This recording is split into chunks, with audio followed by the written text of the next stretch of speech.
Baik, bismillahirrahmanirrahim. Assalamualaikum warahmatullahi wabarakatuh. Waalaikumsalam warahmatullahi wabarakatuh. Selamat pagi kakak-kakak semua. Gimana kabarnya hari ini ya kak? Alhamdulillah, hujan. Alhamdulillah ya. Di sini di Pekantual sama hujannya. Amira sehat ya? Ini apa lagi longsor nih di dekat apa? Tak tahu gimana nih. Oh ya, hati-hati kak. Tetap kondisikan mungkin kakak. Dan salam PJOK. Mohon izin pertama kakak, saya mengambil waktu di pagi hari mungkin mengganggu aktivitas kakak-kakak semua. Tapi sebenarnya tujuan saya mengambil pagi supaya rekan-rekan itu semuanya hadir ya.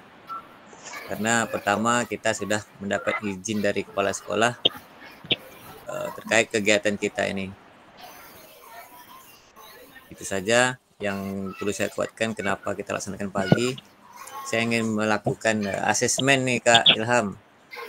Dari kalau sore gimana, kalau pagi gimana. Ya. Tapi mudah-mudahan dengan berjalannya waktu rekan-rekan yang lain bisa hadir mengikuti kegiatan kita pada Kakak Maya ke-6 ya, ke-7. Baik, sebelum kita mulai Kakak seperti biasa diawali dengan doa. Mohon kesediaan dari Kak Rian. Saya minta dari Kak Rian memimpin doa pada pertemuan pertama awalan kegiatan kita Kak. Silakan Kak Rian. Langsung ke ketua yang lebih berpengalaman.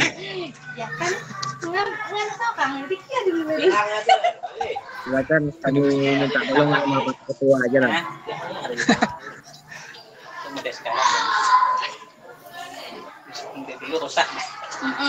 Pak Darmawan. Siapa nih yang mimpin? Sekarang kan pantatnya memang Pak, agak lebih sedikit. Kalau ketua nunjuk nanti Alhamdulillah. Bu Fauzia. Pak Ilham aja. Pak Ilham. Ya, silakan Kak Ilham untuk memulai kegiatan kita. Dipandu doa dulu. Silakan Kak Ilham. Baik. Assalamualaikum warahmatullahi wabarakatuh. Waalaikumsalam warahmatullahi wabarakatuh. Untuk mengawali kegiatan kita pada pagi hari ini, marilah kita lakukan berdoa bersama. Al-Fatihah. Alhamdulillahirabbil alamin. Ini suratul Amin amin ya rabbal alamin. Bismillahirrahmanirrahim. Bismillahirrahmanirrahim. Allahumma inna nas'aluka salamatan fid din wa afiyatan fil jasad wa ziyaratan fil ilmi wa barakatan fil rizqi wa taubatan qablal maut wa maghfiratan ba'dal maut. Allahumma hawwin alaina fi sakaratil maut wan najatan minan nar wal aqwa innal hisab. Rabbana la tuzigh qulubana ba'da idh hadaytana min ladunka rahmatan innaka antal wahhab. Rabbana atina fid dunya hasanah wa qina adzabannar. Walhamdulillahi rabbil alamin.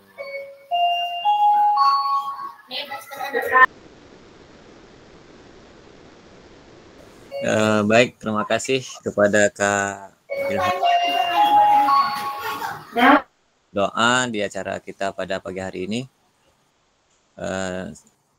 Sebelum itu saya ucapkan selamat datang nih ke Kak Fauziah yang baru tetap ke-6 ke-7 kita Kak Sofan. Ke-7 ya? 7 ya. Tepung yang mantap tuh sedikit aja untuk pengaruh dia aja. Udah nampak Kemudian wajahnya ada Kak. Ya. Kak Mira, selamat hadir ya pagi hari ini.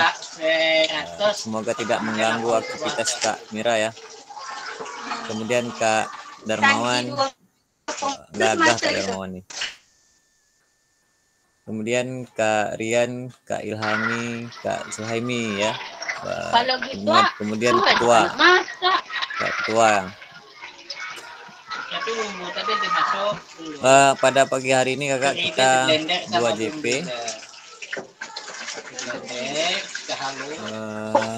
Yaitu kuatkan pemahaman modul 1.5.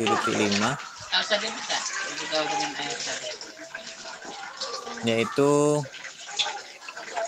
pengembangan kurikulum PJOK. Nah,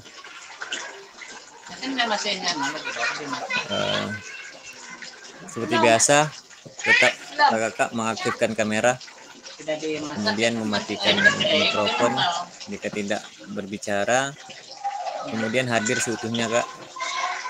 Kemudian tetap menghargai waktu bersama, memaksimalkan fitur chat. Nah, nanti kakak ada aktivitas menjawab beberapa pertanyaan, cukup di kolom chat saja. Kemudian raise hand jika ingin bertanya. Kemudian gangguan teknis adalah hal yang wajar. Jadi untuk kendala teknis terkait jaringan, mungkin hujan, kata Kak Rian, di tempatnya hujan, hilang jaringan mungkin, ya itu menjadi hal yang wajar. Namun tetap kakak berusaha untuk tetap terkoneksi di kegiatan kita. Selanjutnya,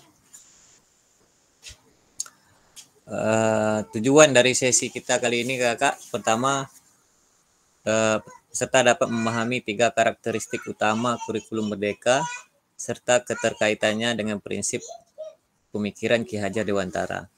Kemudian kedua, peserta mampu memahami pengembangan kurikulum PJOK, dan yang ketiga, peserta mampu memahami penyusunan program PJOK yang berkualitas dengan backward design. Dan ini kakak telah baca modulnya di LMS, jadi kita sesinya cukup penguatan saja pada pagi hari ini. Agendanya kita pertama itu backward design, yang kedua pengembangan kurikulum PJOK, dan yang ketiga pemikiran Ki Hajar Dewantara dan kurikulum merdeka.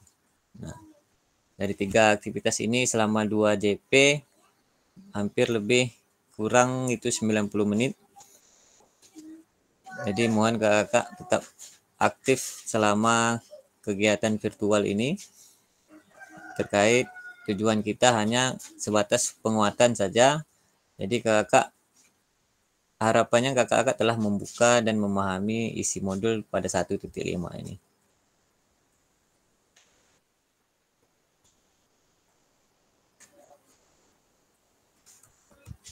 Aktivitas pertama, backward design dalam pengembangan kurikulum PJOK.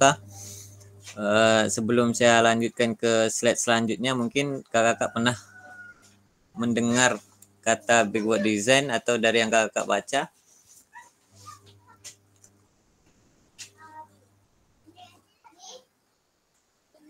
Ya, jadi backward design ini sudah tidak asing lagi di kalangan kurikulum kakak. Ya, ini dia.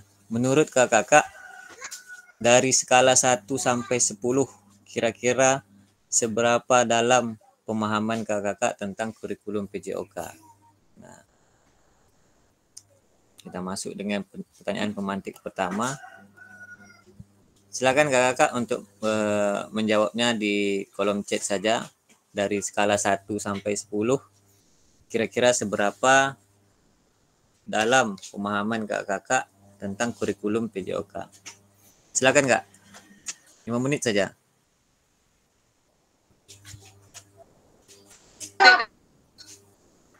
Yang lain tampil ya presentasi kakak. Kau bawa masuk dalam simpan.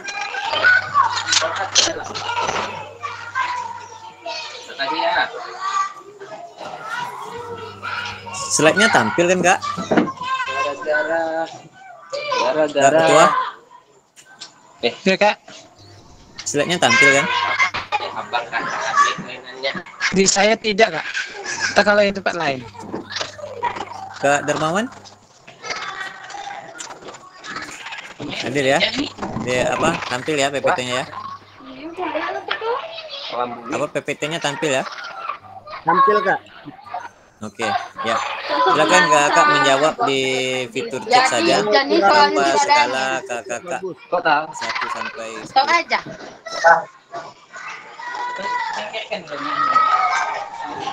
Oh, budak itu memang dorong tiahai. Banyak tak? Bagus mana? Tuh duduk. Itu benar. Mau depan.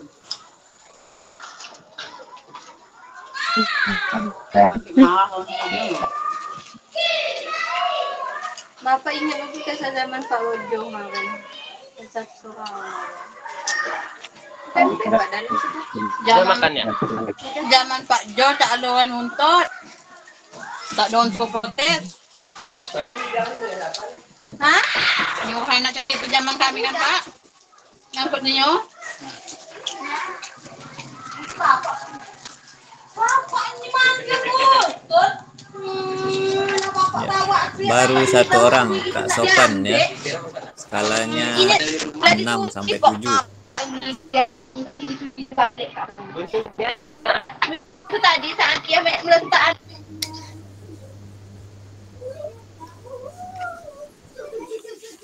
Kakak yang lain mungkin? Atau mau langsung menjawab saja? Silakan.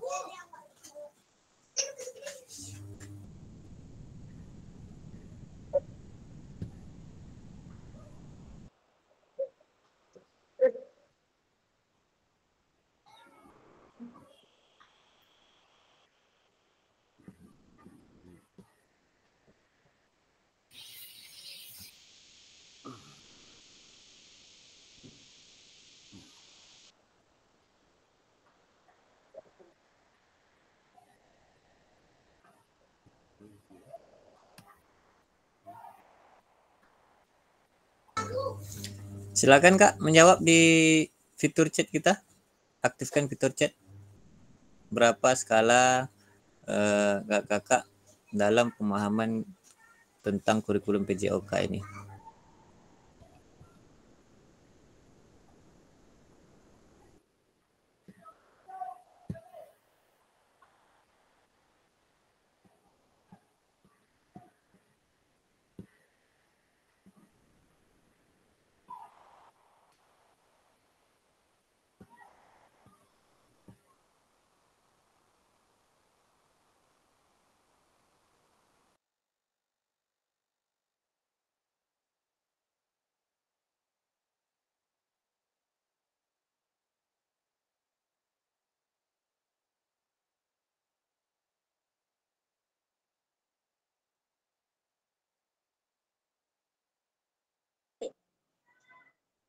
Tengok jalannya ya, Bu.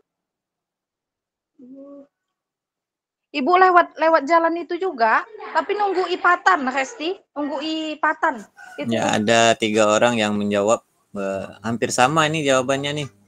Antara Kak Sopan, Kak Darmawan, sama Kak Mira. Yang lain ditunggu jawabannya. Atau mau langsung jawab? Silakan. Ya, ikut sama Ibu nanti dulu. Ibu ada kerjaan nih. Resti, aku tunggu di kantor aja dulu.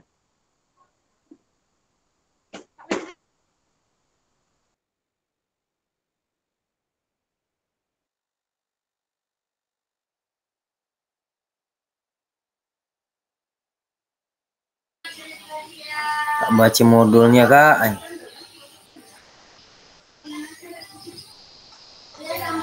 Ya, sepemahaman Kak Ilham saja berapa? Ditulis saja angkanya berapa?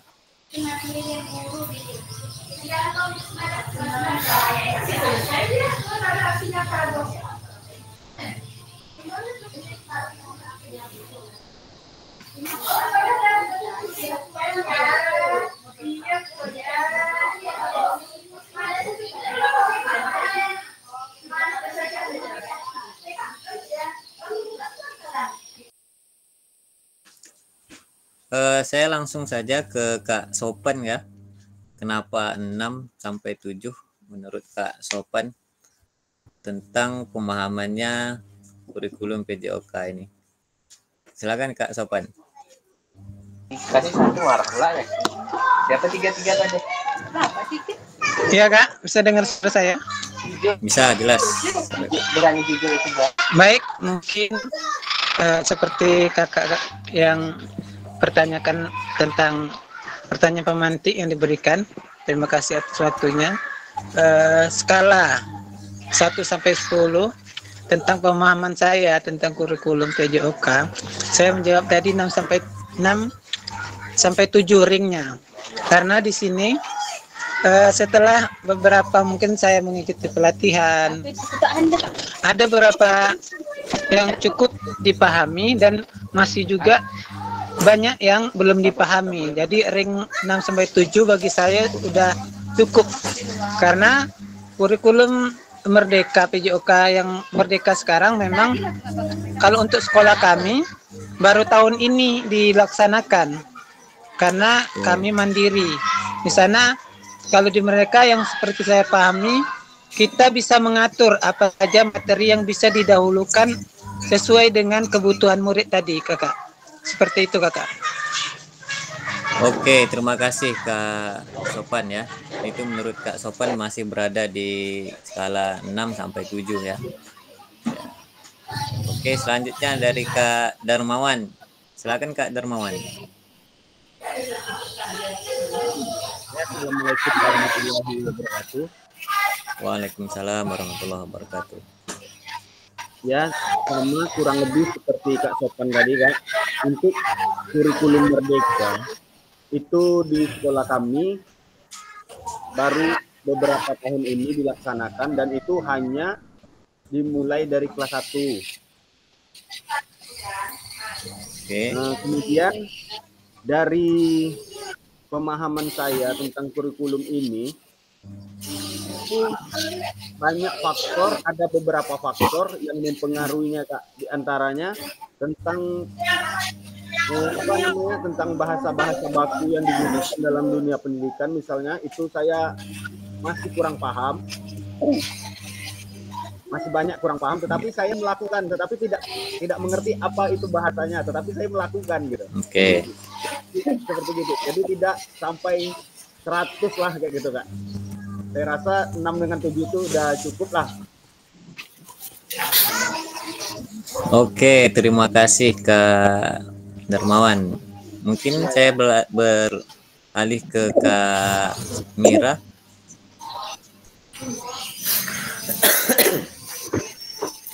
Mungkin Kak Mira bisa tanggapi kenapa berada di 6 sampai 7.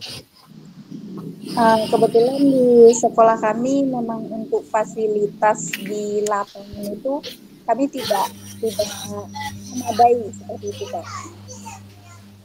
Tapi kalau untuk pelajaran sih dilakukan itu biasanya di dalam ruangannya seadanya dengan modifikasi seperti itu. Oke. Berarti masih berada di skala 6 sampai 7 ya, Kak ya? Ya. Oke, terima kasih Kak Mira. Kak Fauziah, mungkin saya beralih ke Kak Fauziah. Jawaban saya kurang lebih sama, kurang lebih seperti Pak Sopan tadi, Kak. Sebab sekolah kami juga baru tahun ini katanya. Berarti masih di skala 6 sampai 7 ya? Apa Resi? Untuk Kak Fauziah. Oke. Terima kasih dari jawaban kakak. Ya, di sini tidak ada benar salahnya mau skala berapa. Yang jelas di sini kita hanya penguatan kakak. Sejauh mana pemahaman kakak terkait kurikulum PJOK ini. Oke, terima kasih untuk aktivitas kita. Saya lanjutkan mungkin ke selanjutnya ya. Nah, apa tujuan dari adanya pelajaran PJOK di sekolah? Ini pertanyaan kedua ini kakak. Silakan lagi kakak aktifkan di kolom chat untuk menjawab apa tujuan dari adanya pelajaran PJOK di sekolah. Silakan kak di kolom chat.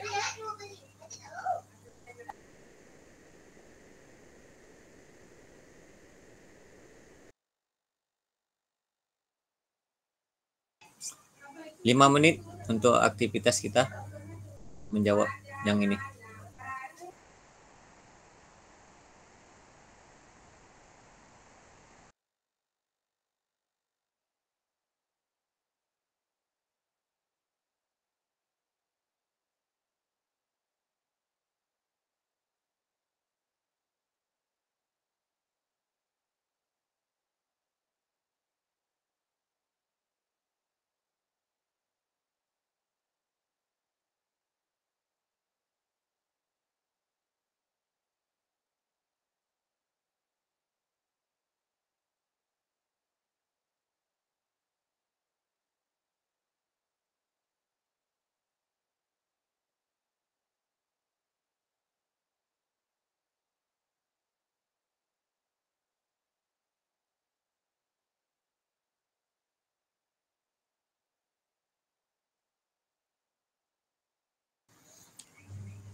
Silakan Kak dijawab. Ya, Kak Ilhami. Apa tujuan dari adanya pelajaran PJOK di sekolah? Ya, strategi yang dirancang untuk memberikan pengalaman belajar yang berkualitas. Oke. Kakak-kakak yang lain juga yang ditunggu ya.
Kak Darmawan, tujuan pelajaran PJOK di sekolah untuk meningkatkan kebugaran jasmani, 2. Membina sikap siswa sebagai pembiasaan pola hidup sehat.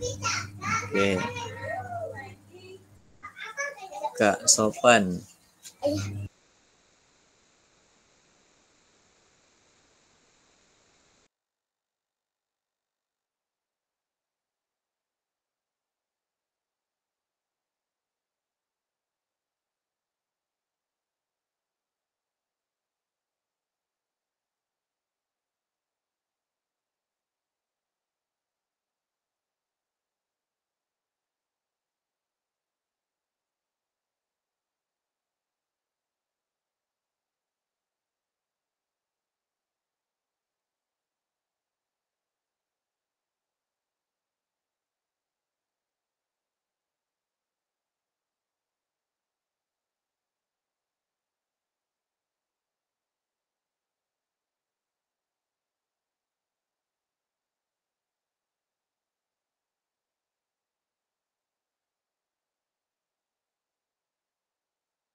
Kak Sopan itu dirancang untuk mengambil tanggung jawab terhadap pengalaman aktivitas jasmani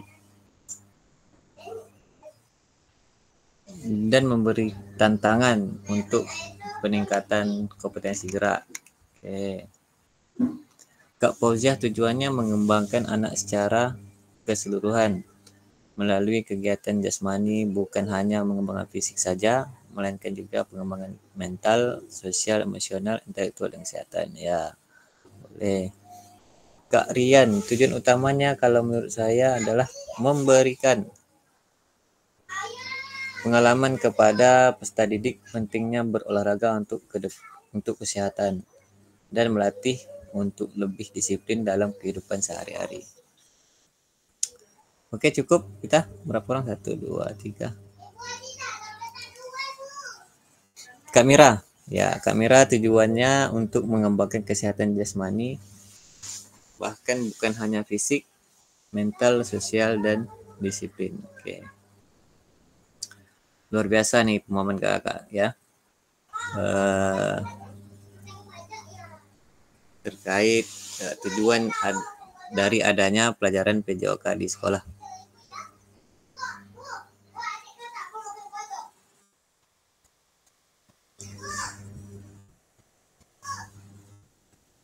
Saya coba ke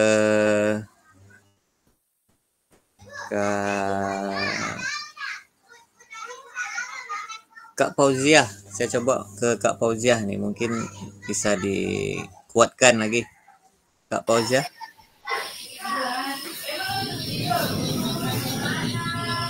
Iya, Kak. Ya, nih tertarik saya nih dari jawaban Kak Fauziah nih. Tujuan utamanya kalau menurut saya, mana Kak Fauziah?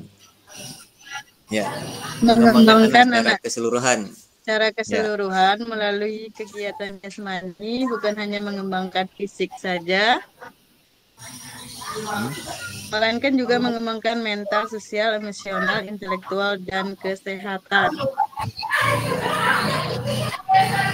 Ini komplit nih Kak Fauzia.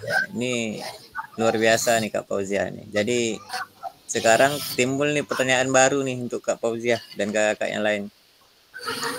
Dari merancang hal demikian, tujuannya banyak dari kegiatan PJOK. Bagaimana kita menyusun program yang nantinya akan kakak sampaikan ini. Ini kita baru masuk ke modul nih.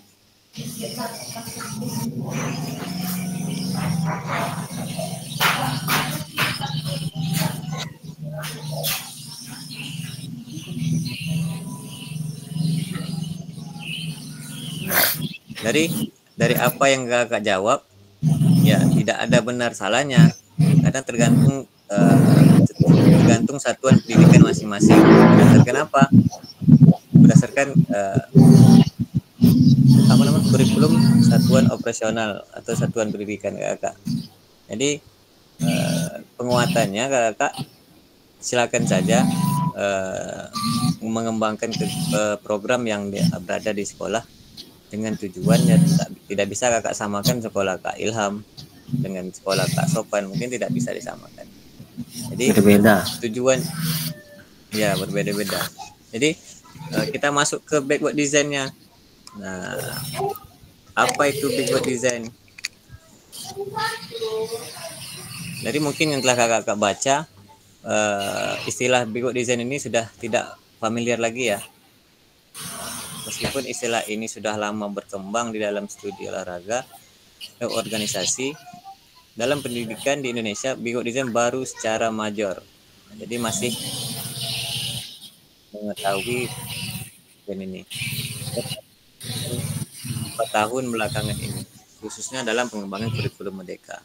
Nah, dalam konteks pembelajaran kakak, backward design adalah suatu pendekatan dalam merancang instruksional yang melibatkan perencanaan proses pembelajaran yang dimulai dari identifikasi capaian yang diharapkan dan kemudian merancang langkah-langkah yang dibutuhkan untuk mendapatkan capaian tersebut secara mundur ke belakang. Jadi makanya diminta tujuannya dulu. Jadi setelah tahu tujuannya baru kita merancang. Jadi seperti itu alurnya untuk backward design ini. Dalam pengembangan program pembelajaran, backward design juga menggunakan metode yang sama. Jadi yakni dari capaian atau tujuan dan diteruskan dengan bergerak ke belakang menentukan penilaian atau asesmen, kemudian pengalaman belajar dan aktivitas untuk mencapai tujuan tersebut. Pendek kata, backward design merupakan proses sistematis yang memastikan kesesuaian kurikulum dengan capaian pembelajaran yang diinginkan. Nah, proses backward design ini mulai dari mengidentifikasi, ya, ada 3 tahapan dalam proses backward design. Yang pertama itu mengidentifikasi, kedua itu menentukan asesmen atau metode penilaian, dan yang ketiga baru kakak merancang pengalaman belajar dan strategi pembelajaran. Mengidentifikasi lebih melibatkan penentuan pengetahuan, pemahaman, dan keterampilan apa yang harus dikuasai oleh murid sesuai fase. Jadi capaian pembelajaran harus jelas, terukur, dan lencang dengan standar atau tujuan pendidikan. Nah, di negara kita, capaian pembelajaran sudah dirumuskan oleh pemerintah pusat melalui dokumen kurikulum merdeka. Tugas kakak lebih pada bagaimana memecahkan capaian pembelajaran ini menjadi tujuan yang lebih kecil, dari CP menjadi TP. Nah, ini dia. Kita mengidentifikasi terlebih dahulu. Kemudian baru menentukan asesmen atau metode penilaian. Setelah dari kakak mendapat mengidentifikasi tujuannya mau kemana, kemudian kakak baru siapkan asesmen atau metode penilaian. Langkah selanjutnya kakak menentukan penilaian atau metode pengumpulan bukti yang menunjukkan apakah murid-murid telah mencapai tujuan pembelajaran. Kemudian khusus untuk materi penilaian dalam pelatihan ini, kakak akan mendapatkan di modul khusus asesmen. Nanti kakak akan mendapatkan pemahaman lagi terkait modul khusus asesmen. Adapun desain penilaian yang akan kakak lakukan harus memiliki kelencangan dengan capaian pembelajaran yang memberikan indikator kecakapan murid yang dapat diandalkan. Nah, dari pertama mengidentifikasi, kedua menentukan asesmen, dan yang ketiga merancang pengalaman belajar dan strategi pembelajaran. Nah, pada tahap terakhir ini, kakak akan merancang metode mengajar apa yang sesuai, konten apa yang diminati murid. Kemudian bagaimana aktivitas ditentukan untuk memfasilitasi keterlibatan dan pembelajaran murid. Nah, kakak akan dituntut untuk fokus pada rancangan instruksi yang sejalan dan logis untuk membawa mereka ke arah capaian yang diharapkan. Jadi backward design ini kakak mundur. Kita menentukan, kita mengidentifikasi tujuannya apa dari CP, kemudian ke TP, jadikan TP. Kemudian kakak menentukan asesmen, baru kakak membuat kalau istilahnya sekarang modul ajarnya. Jadi dari 3 tahapan ini untuk pengembangan program pembelajaran menurut backward design. Kalau gambarnya itu dia mengidentifikasi, kemudian dia menurun ke menentukan asesmen, kemudian menurun lagi, baru kita merancang. Jadi kalau merancang ini kalau bahasa kita dulu RPP. Sampai sini sebelum saya lanjutkan mungkin kakak ada yang ingin memberikan tanggapan? Silakan.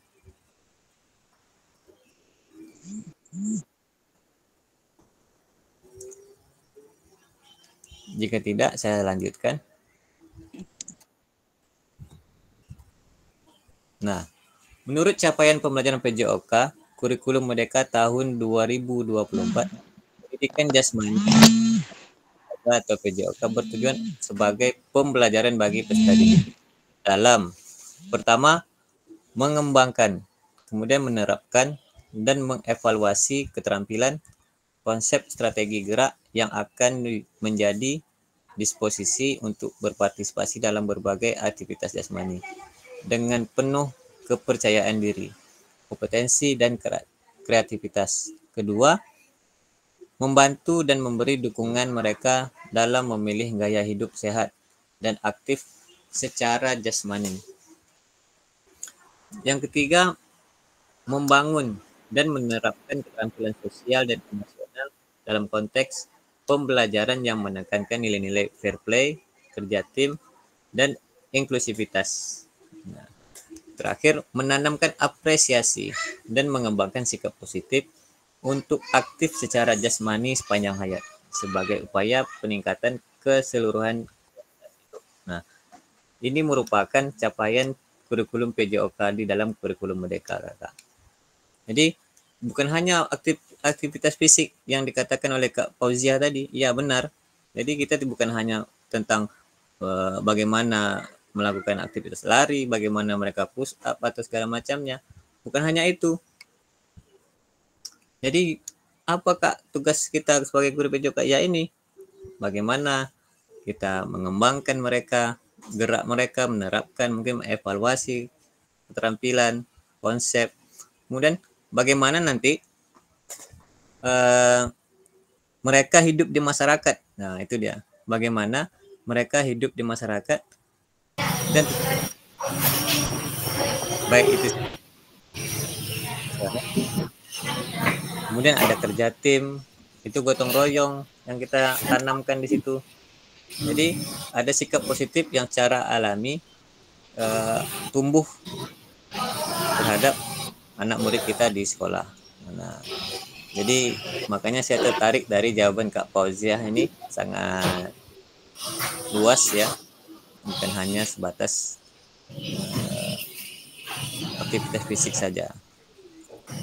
Terima kasih Kak yang telah menjawab dan memahami modulnya. Ya. Selanjutnya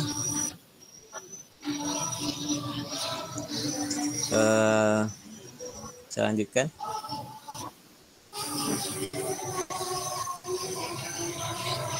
Mari berdiskusi sesuai pertanyaan pada slide berikut. Silakan tulis di kolom chat atau raise hand untuk menyampaikan pendapat kakak. Berarti ada aktivitas diskusi kakak.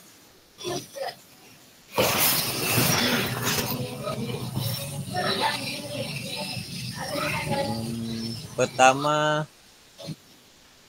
sebentar, suara saya jelas kak? Di sini hujan juga. Jelas kak ya? Jelas.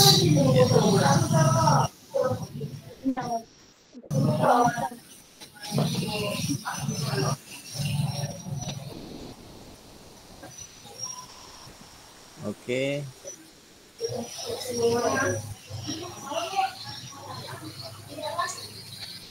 Nah,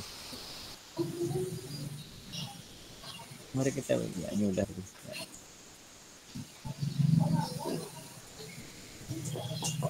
Halo, cek suara saya jelas, masih jelas? Ya, masih jelas. Ya. Masih jelas kok. Jelas kak, jelas. Ya. Lepas dari kurikulum apapun, apakah selama ini kakak sudah memahami dengan baik tujuan mata pelajaran dan menjadikannya sebagai acuan? Ayo kak, kita diskusi.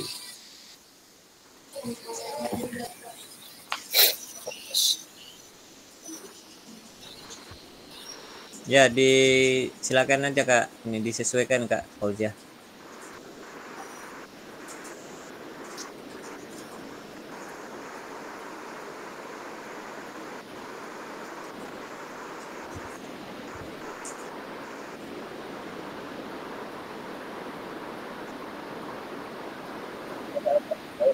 Di fitur chat.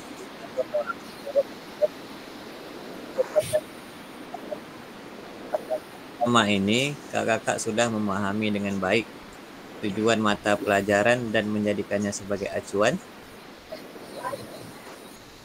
Mau jawab langsung silakan.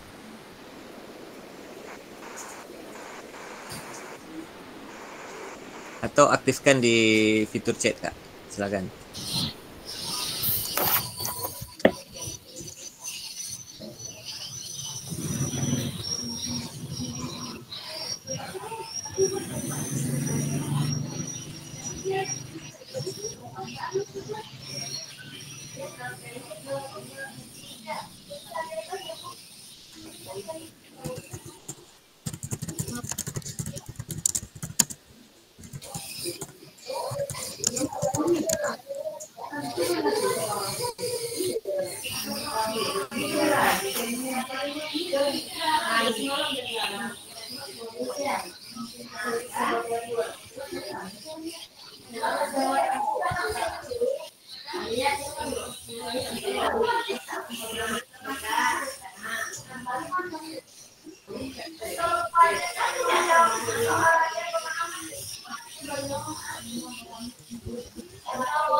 Belum ada yang menjawab.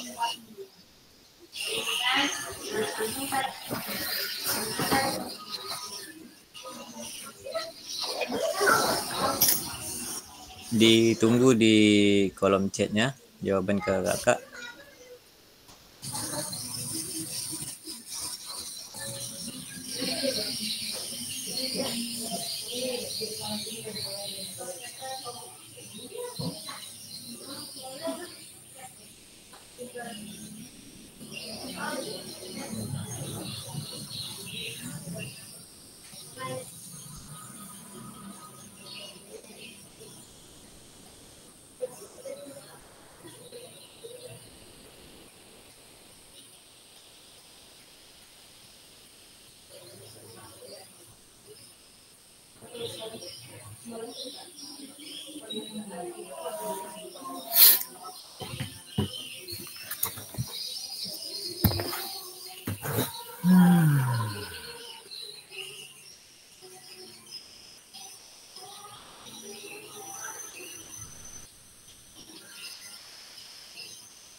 Tidak ada menjawab. Ini diam-diam kakak nih, diam-diam paham atau diam-diam belum paham ini? Atau Kak Ilhami mau coba jawab langsung? Masih silakan, berpikir, Kak. Dijawab aja, Kak. Nanti kita kuatkan. Dia bukan cari benar salah. Kita hanya menguatkan saja.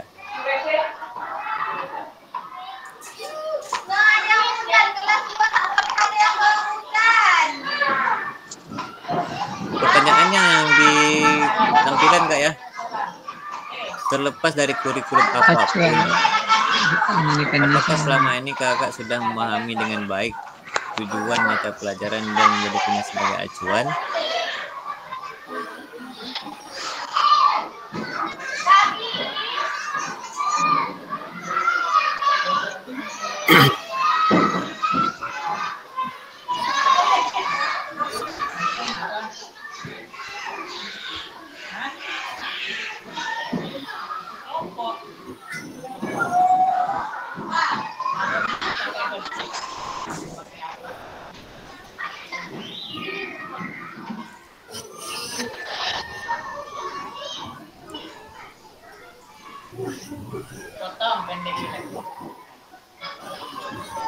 Kak Darmawan mau langsung jawab, silakan.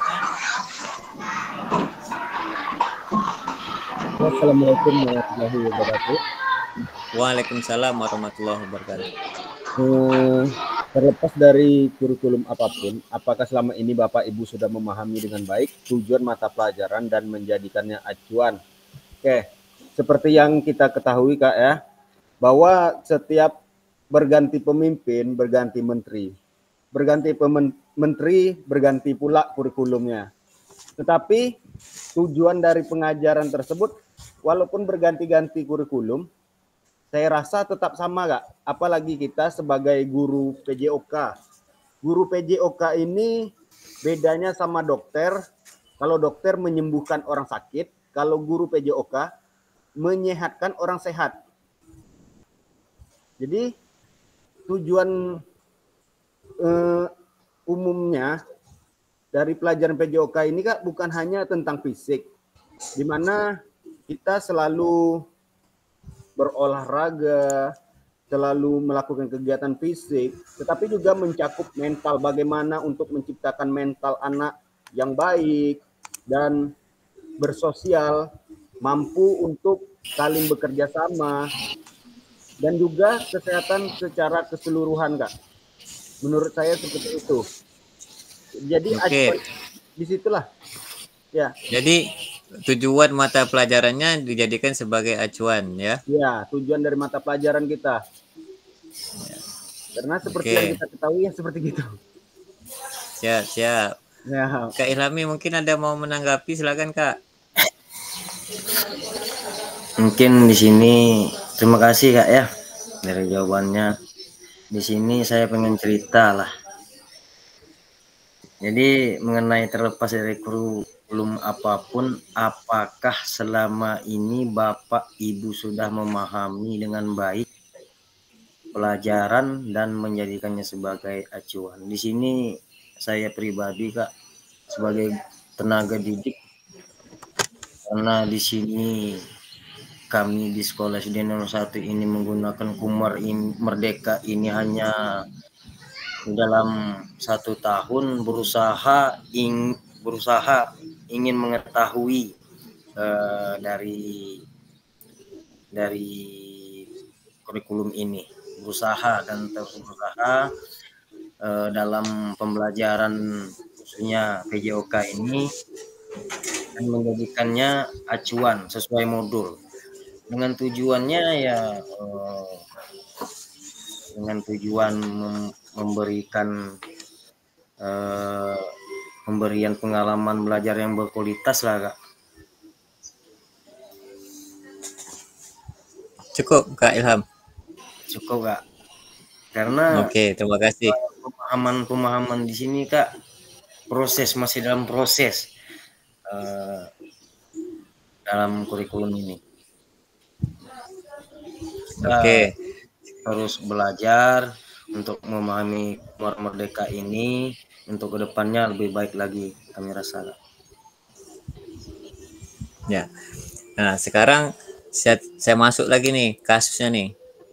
Nah, kakak-kakak kan buat RPP nih. Ya. Nah, di RPP itu kan ada tujuan pembelajaran. Nah, dari tujuan pembelajaran contoh mereka tujuannya permainan invasi. Materinya permainan invasi, tujuannya mereka dapat melakukan melempar, ya gitu kan. Kemudian menangkap bola. Nah, itu kan tujuan pembelajaran nih. Apakah tujuan pembelajaran ini kakak jadikan sebagai acuan untuk kakak mengajar?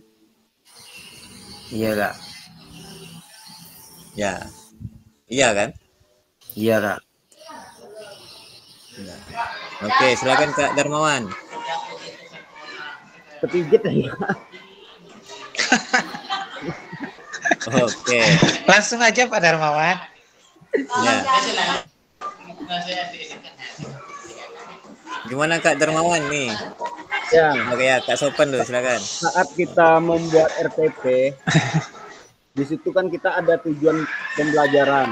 Setelah kita membuat RPP tersebut dan kita mempelajarinya kembali Kak, materi apa yang akan kita sampaikan di kelas tersebut, apa-apa saja tujuannya, lalu itulah yang akan menjadi bahan acuan kita sebagai pembelajaran untuk di kelas tersebut. Menurut saya seperti itu. Kalau sekarang namanya apa? Tidak RPP lagi ya? Modul ajar. Ya, modul ajar ya. Sekarang modul ajar namanya. Tetapi kurang lebih juga Kak ya.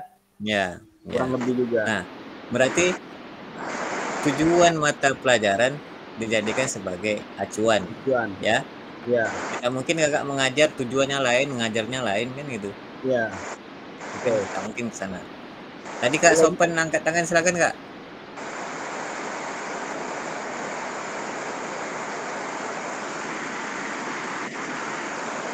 Ya Kak. Ya, tadi Presiden kenapa? Silakan menanggapi, silakan. Mungkin karena ikut Pak Darmawan dari sekalian juga angkat tangan. Di sini mungkin menjawab juga pertanyaan sebelumnya, di mana apabila kurikulum berganti, mau Merdeka, mau K13, sebenarnya tujuan pembelajarannya tidak jauh berbeda signifikan. Yang mana tujuan mata pelajaran kita tadi yang telah dirumuskan di mana kita mengoptimalkan potensi bakat, minat, kesiapan anak-anak, kemandirian, dan keterampilan hidup di masyarakat, yang mana akan diterapkan setelah kita melakukan pembelajaran. Yang mana tadi kita membuat RPP atau sekarang disebut modul ajar, di mana setiap kegiatan kita mempunyai tujuan pembelajaran. Sama hal juga kayak kita melakukan tatap maya ini, Kak Basil menjelaskan tujuan kegiatan kita seperti itu.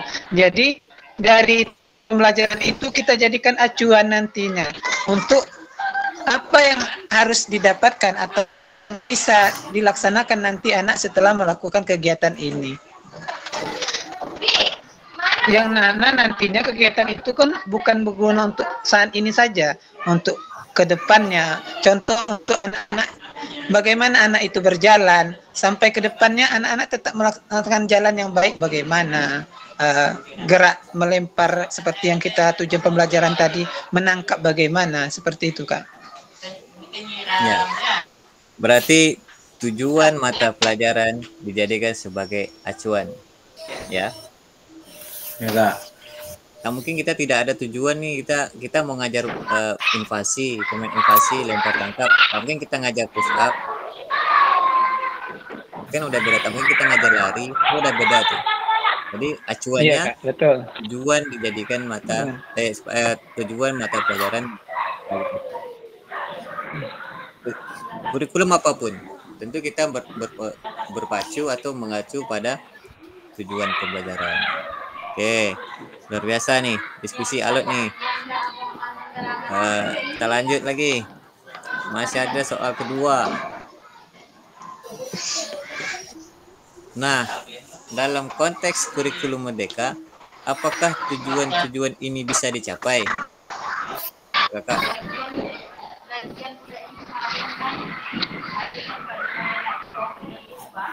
Mau langsung jawab silakan, mau tulis di kolom chat juga silakan. Ya, silakan Kak Darmawan. Oke, terima kasih Kak. Dalam konteks kurikulum merdeka, apakah tujuan-tujuan ini bisa dicapai? Yang pastinya dalam setiap kurikulum apapun itu Kak, saya rasa untuk mencapai tujuan itu tetap bisa kita capai Kak. Apalagi dengan adanya kurikulum merdeka ini, kita lebih dipermudah untuk mencari bahan ajar. Sudah ada di PMM, apapun sudah ada di PMM, tinggal kita aja lagi yang mau mencari atau tidak. Untuk kurikulum merdeka ini yang disulitkan hanya kita sebagai guru juga harus banyak waktu Kak untuk mengisi PMM, untuk aparat. Saya rasa hanya itu kesulitannya Kak, untuk ikut mencari sertifikat ini, sertifikat itu. Selebihnya saya rasa kurikulum merdeka ini lebih baik daripada kurikulum yang kemarin-kemarin, karena di sini kita diberikan kemudahan. Oke, saya taruh aja di sini. Diberikan kemudahan dalam mengajar atau mencari modul-modul apapun ada di PMM itu. Terima kasih Kak. Saya rasa bisa dicapai dengan baik. Ya, terima kasih Kak Darmawan. Mungkin Kak Sofan mau menanggapi atau Kak yang lain?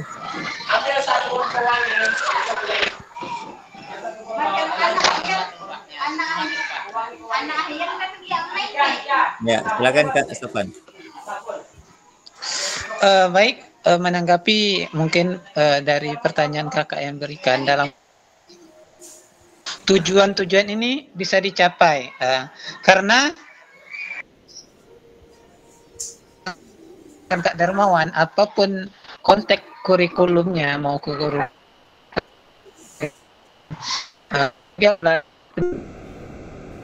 tujuannya tetap kita capai, walaupun dalam pencapaian itu banyak anak-anak yang belum bisa, tetapi di sana kan ada strategi pembelajarannya, bagaimana anak dapat mengoptimalkan kegiatan atau tujuan yang kita inginkan.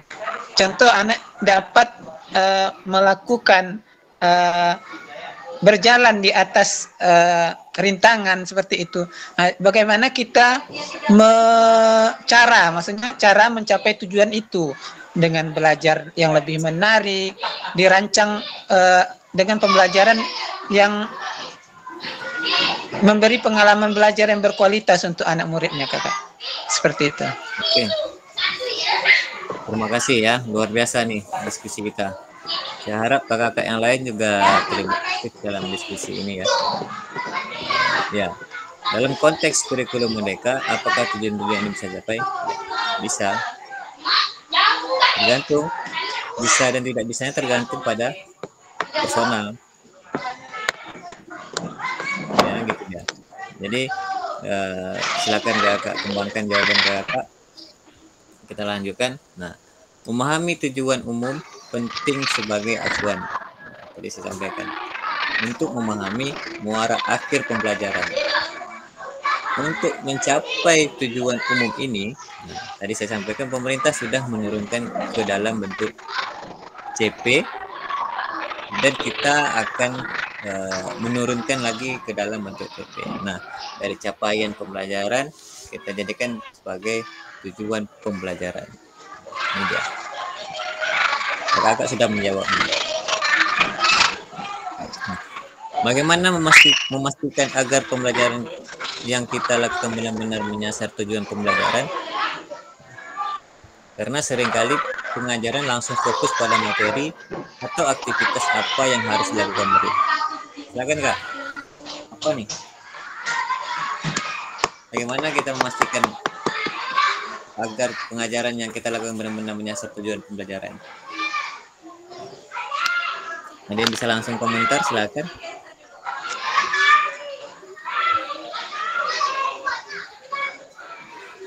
Oh iya, tadi ada yang menjawab nih Kak Fauzia. Kurikulum dapat dijadikan sebagai pedoman bagi para guru dan tenaga pendidikan dalam mengorganisasikan proses pendidikan. Ya. Terima kasih Kak Fauzia. Terkait yang pemantik ketiga ini, bagaimana memastikan agar pengajaran yang kita lakukan benar-benar menyasar tujuan pembelajaran? Karena seringkali kakak kita di lapangan langsung fokus pada materi atau aktivitas apa yang akan dilakukan oleh murid. Jadi bagaimana caranya kita mengetahui pengajaran yang kita lakukan benar-benar telah tercapai atau mengarah kepada tujuan pembelajaran tadi? Ada yang bisa memberikan tanggapan? Jawabannya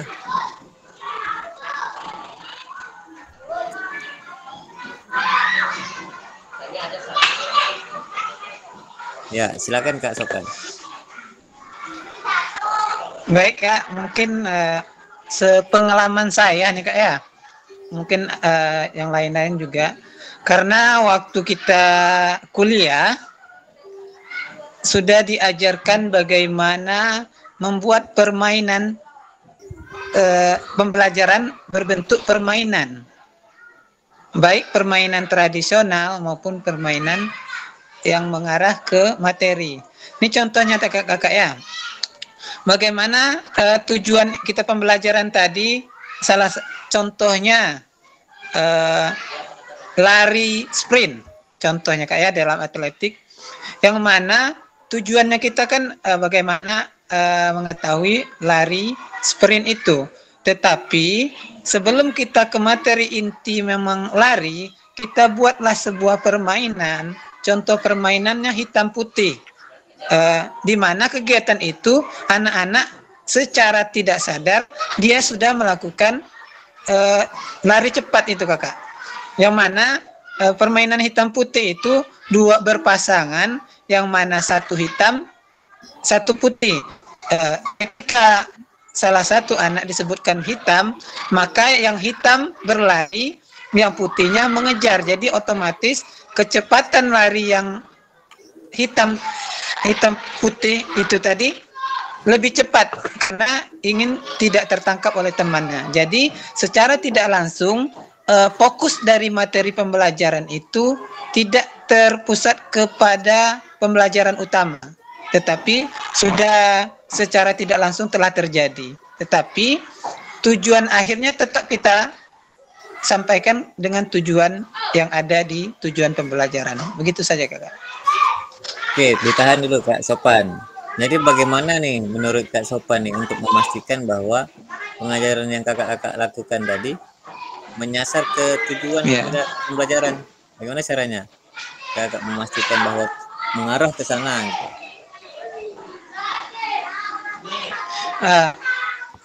Langsung jawab Kak ya. Ya, silakan. Kita di RPP itu memang ada alur pembelajarannya Kak. Jadi bagaimana step-step awal pembelajaran, pemanasannya berapa menit, sampai akhirnya nanti sampai di asesmen. Di asesmen nanti kan nampak jelas kita apakah tujuan kita tercapai atau tidaknya, begitu Kakak? Nah, berarti ada rubrik asesmen yang kakak gunakan untuk memastikan bahwa pengajaran yang kakak lakukan ini mengarah ke sana. Itu ya? Iya, Ada Kak. asesmen yang kakak siapkan untuk memastikan bahwa si A ini, oh dia sudah berhasil dia. Oh dia udah tahu, udah gini dia. Oh ini belum bisa ini. Berarti ada asesmen yang kakak rancang untuk pembelajaran tadi. Oke, ini kita udah masuk ke Big Work Design ya. Jadi, ya, apapun rancangan yang kita buat, mulai dari tujuan, kemudian kita melakukan aktivitas, kita tidak bisa tanpa asesmen. Kita tidak bisa tanpa contoh nih, datang ke sekolah, Pak Dermawan nih, nilai anak ini berapa? Bentar Pak ya, nama si A ini, lihat wajahnya. Oh, ini B nih Pak. Ya, apa lihat wajah kita udah tahu nilai. Tapi sekarang tidak bisa seperti itu. Ada bukti fisik, ada asesmen yang kita gunakan. Oh ya, gini. Oh ya, gini. Nah, jadi yang disampaikan oleh Kak Darmawan, nanti ke Kak Sopan, dari mulai tujuan tadi yang kita sampaikan, kemudian mengarah bagaimana kita memastikan bahwa pembelajaran kita ini menyasar ke sana. Jadi ada asesmen yang dikuatkan di dalam pembelajaran. Terlepas lagi kakak yang menggunakan mau asesmen apa, silakan. Mau asesmen mandiri kah, mau asesmen berbentuk praktek atau teori, terserah, itu kakak-kakak yang punya rancangan. Nah, terima kasih Kak Sopan ya.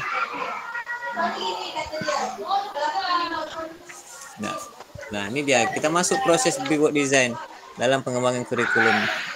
Nah, tadi yang saya sampaikan, pada proses Big Work Design ini ada 3 tahapan. Yang pertama tadi kita mengidentifikasi, ya, mengidentifikasinya untuk mengetahui tujuan atau capaian yang ingin kita capai dalam pembelajaran. Kemudian menentukan metode penilaian tadi, bagaimana asesmen yang akan kita gunakan. Oh kalau saya gini, oh asesmennya gini aja. Atau kalau kita berenang, di kolam renangnya nggak ada, tapi gimana kita ngambil nilai renang untuk mengetahui pemahaman mereka. Ya ada asesmen yang kita gunakan. Nah itu kakak silakan dikembangkan saja untuk mengenai asesmen. Nah setelah mengidentifikasi, kemudian ada asesmen yang kita buat, baru kita rancang pembelajaran dan strategi. Semenarik apapun yang kakak rancang, itu setelah kakak mengetahui apa itu tujuan yang akan kita capai, kemudian ada asesmen yang akan kita gunakan untuk memberikan pemetaan untuk mengetahui sejauh mana keberhasilan kita melakukan pengajaran, baru kakak jadikan sebuah rancangan yang komplit. Kalau kita sebut sekarang itu dengan modul ajar. Nah, kalau dulu kita kenal dengan RPP, namanya rancangan RPP apa panjangannya? Rencana proses pembelajaran.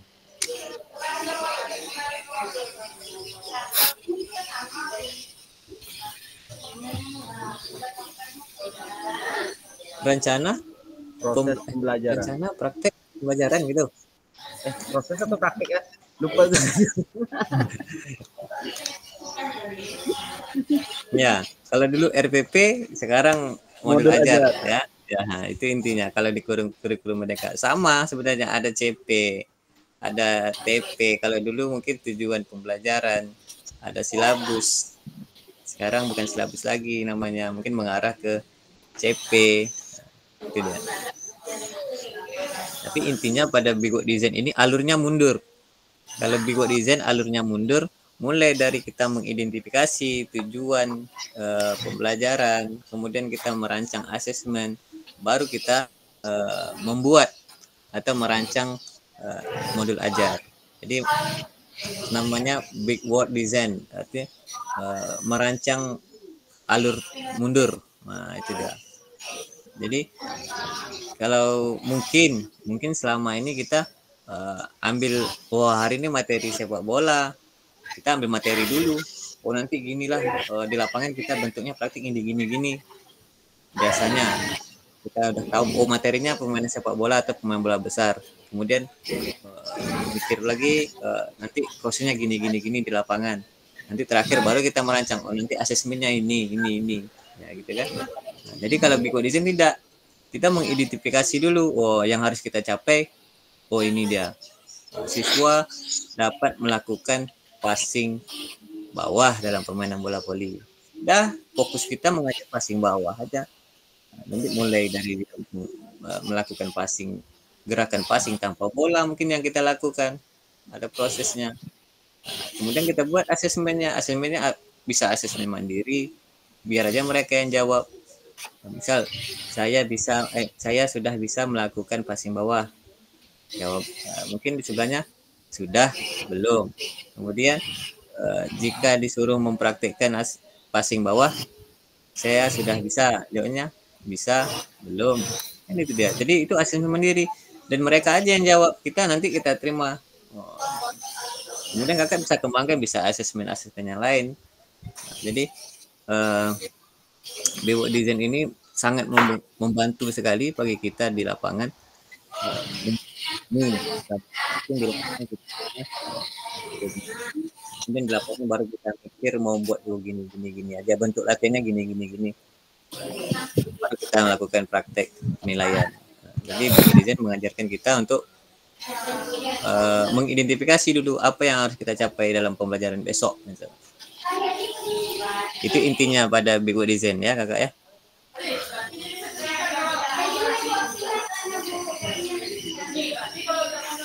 Pesan kunci backward design ini merupakan proses sistematis yang memastikan kesesuaian kurikulum dengan capaian pembelajaran yang diinginkan. Jadi backward design juga pada akhirnya membantu guru menyelaraskan antara tujuan, langkah pembelajaran dan penilaian. Ini dia kata kunci backward design. Tetap pertamanya kita untuk mengetahui tujuannya dulu. Oke. Aktivitas kedua kakak, penyusunan program PJOK. Gak apa-apa lah, pakai celana itu sedangkan ini. Untuk di penyusunan aktivitas kedua ini ada pertanyaan pemantik nanti. Yang pertama itu, kurikulum merupakan seperangkat aktivitas untuk menguasai keterampilan. Ya. Nah, ini dia. Itu tidak tepat. Kemudian buku teks peserta didik dapat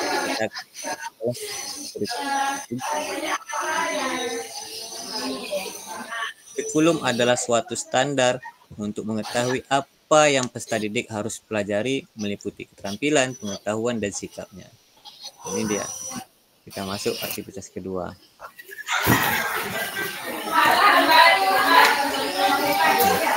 Kemudian komponen kurikulum pada satuan pendidikan atau kalau kita bilang KOSP, pada kurikulum Merdeka.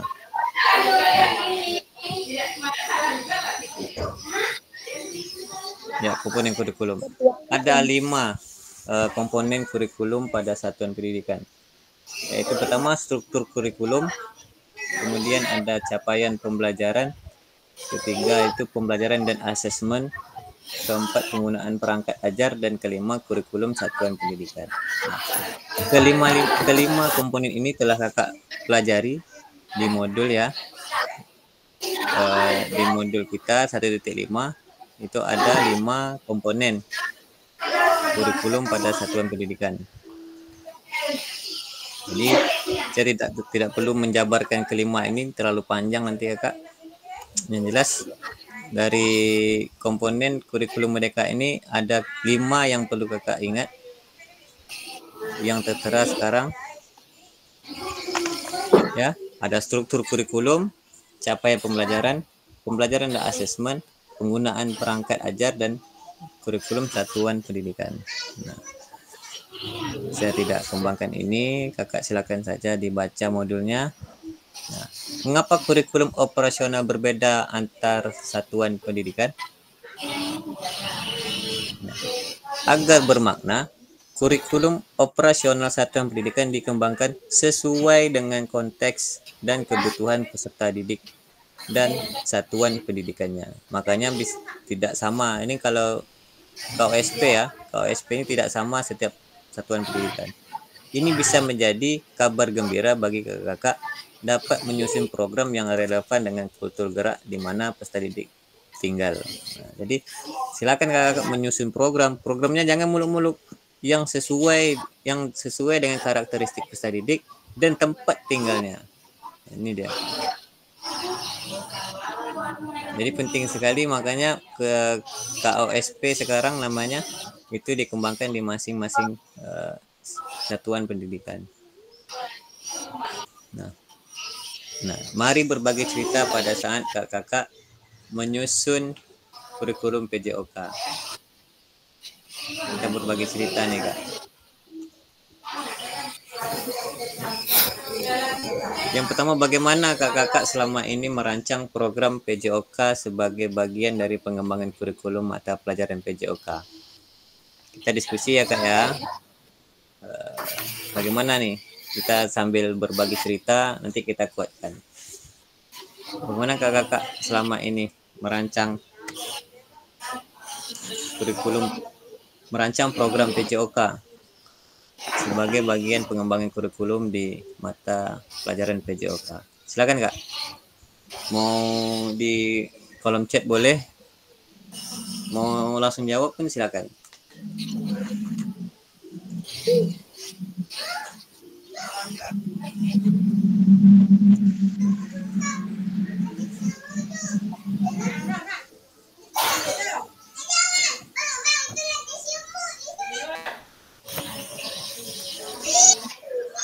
Mungkin Kak Ilhami mau coba menjawab, silakan.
Atau tidak ada program PJOK di sekolah?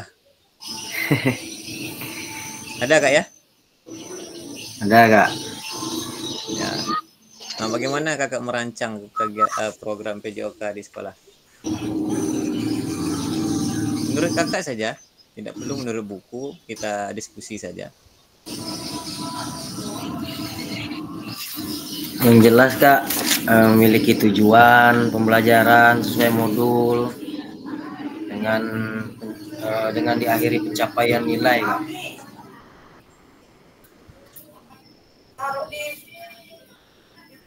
Berarti mulai dari tujuan ya? Iya, tujuan. Pendahuluannya, kegiatan intinya kak, dan penutup merefleksi kegiatan-kegiatan yang telah kita lakukan pada hari itu. Ini contoh nih Kak Ilham mau buat program bola voli misalnya. Bagaimana kakak merancang kegiatan programnya? Apa yang karakteristik ada di sekolah yang perlu kakak kembangkan? Lapangan voli tak ada, tak mungkin kakak buat program voli di sekolah? Dimodifikasi kak, Nah, Oh, bisa contohnya dikasih. dimodifikasi lapangan tersebut dengan menggunakan apakah kalau ada tiang, kami gunakan tiang bendera Kak dalam melaksanakan, umpamanya siswa dapat melakukan passing atas dan passing bawah gitu Kak. Oke. Kak Dermawan mungkin ingin menanggapi atau menjawab, silakan. Oke, terima kasih Kak. Kalau menurut saya Kak, dari pengalaman saya, bagaimana Bapak dan Ibu selama ini merancang program PJOK. Dalam merancang itu yang pertama saya melihat kultur Kak di tempat tersebut. Misalkan di tempat saya yang sekarang ini banyak anak-anak itu yang minatnya bermain voli dan bermain sepak bola. Oke, kalau untuk lapangan voli mungkin kami sudah ada, dan pada waktu itu kami tidak memiliki lapangan sepak bola atau lapangan futsal lah.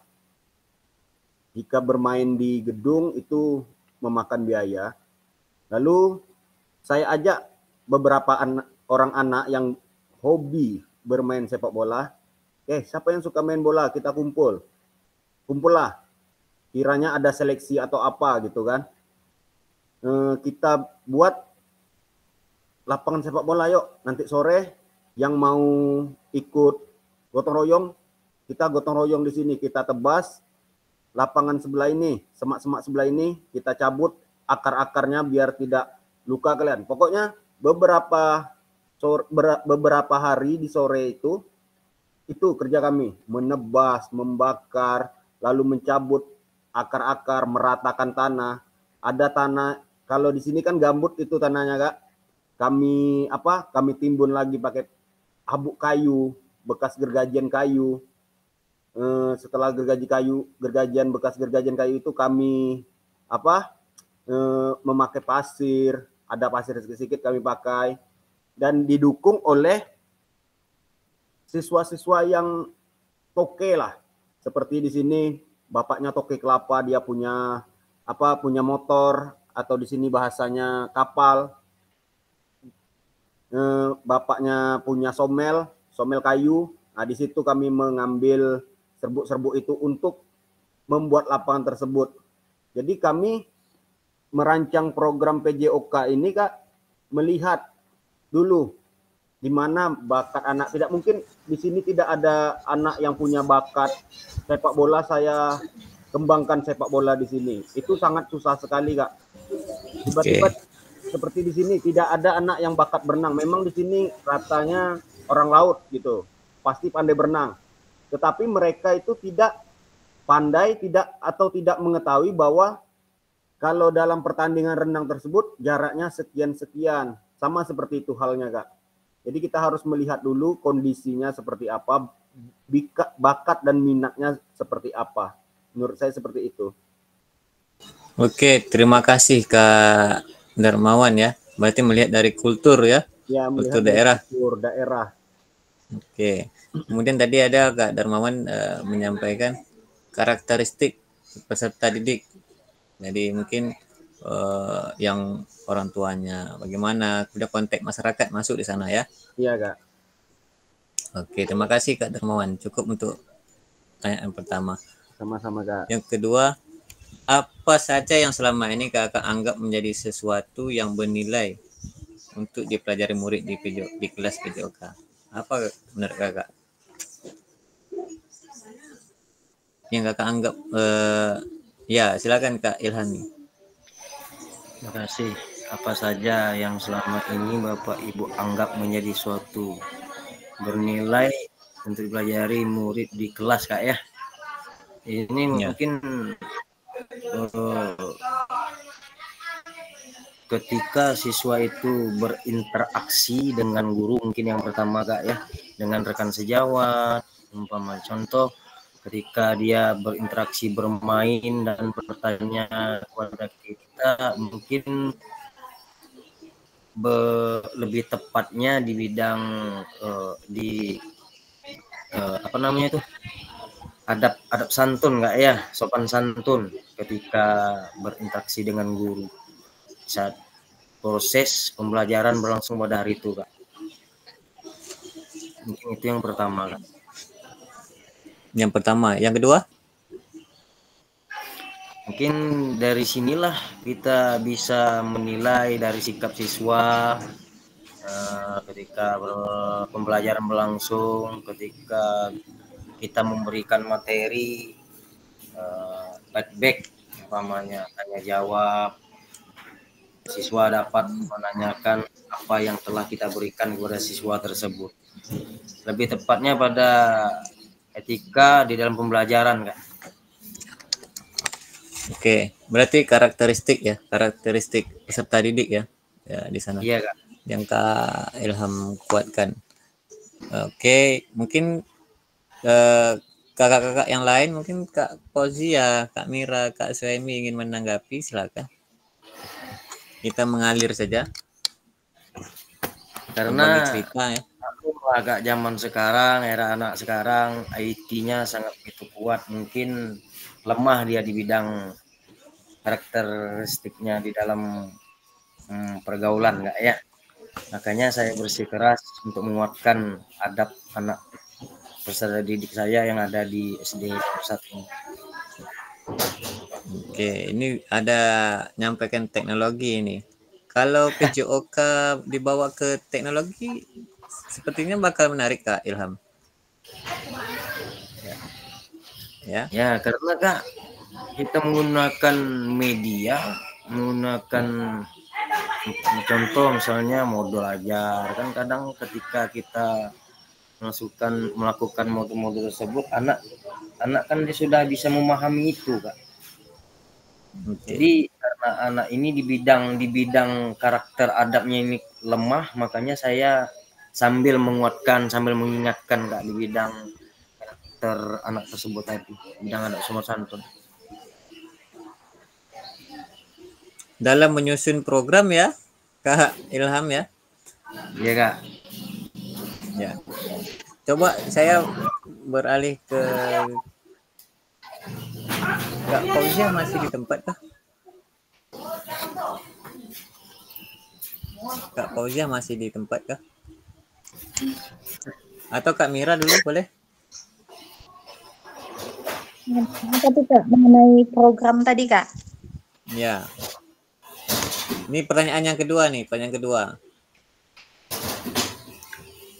Apa saja yang selama ini kakak-kakak anggap menjadi suatu yang bernilai untuk dipelajari murid di kelas PJOK?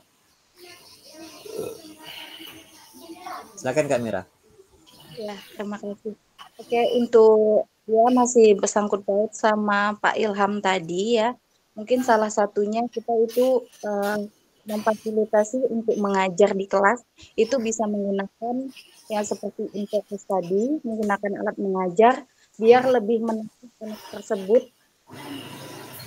Jadi sebelum kita masuk, terkadang kita membawa suatu alat juga yang dimana itu mungkin bisa kita modifikasi, ya seperti sekolah saya kan itu